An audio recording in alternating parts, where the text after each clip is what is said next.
Today, we're all Boston strong. That's the hashtag you're going to see all over the place as we remember and honor those who lost their lives. And we actually have some tweets of what people have been tweeting already. We'll start off with this one. It says, lights at the TD Garden tonight in honor of all. Hashtag Boston strong. Jay Gray tweeted, today, Boston honors, remembers, and gets a little stronger. And user Bossy Repubs tweeted, first anniversary of the day that left a scar on our city, but a day that showed the world nowhere is stronger than we are. Hashtag Boston strong. And Lisa, you got more on that. It has been exactly 1 year since the bombings at the Boston Marathon, and those bombings were the worst attack on U.S. soil since the attacks of 9/11. Now, over the course of this past year, we've heard countless stories of heroism and survival that have shown the true resilience of the city of Boston. And our next guest experienced firsthand the horror of that day. We're very honored to have a survivor of the bombings join us today. Thanks so much for joining us, Alma. We appreciate it. My pleasure. All right, so in an article that you wrote for NBC Latino, you mentioned how hard it was to relive the events of April 15th every time you were asked. Is it just as tough now? Has it gotten any easier for you? It's been a long journey, and it's definitely one I'm still on personally, and I know a lot of my friends are still on it.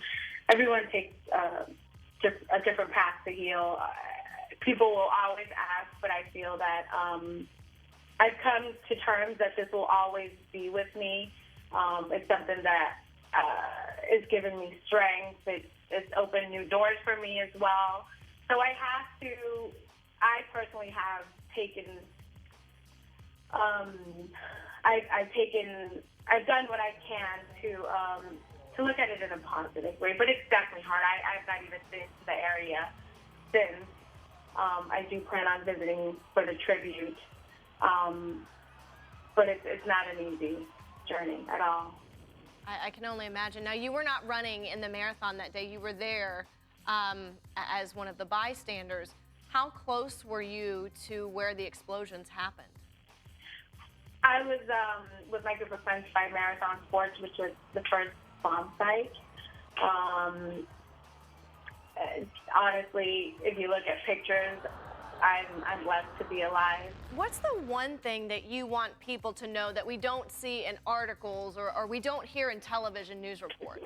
I don't want to call it a disability, but it is something that is with you. So accept them. I don't know. It's so hard to. From my personal experience, I think it's that more. A lot of people don't understand my emotions, how one moment I'm happy, the next moment a siren can trigger it. Perhaps it's an image, perhaps it's a word. I have a difficult time with sirens. There are moments that I just said the other day are robbed of me because the images they just flood and I can't stop them. And as much as I'm a strong individual and I like to believe that I am that person, my emotions take over.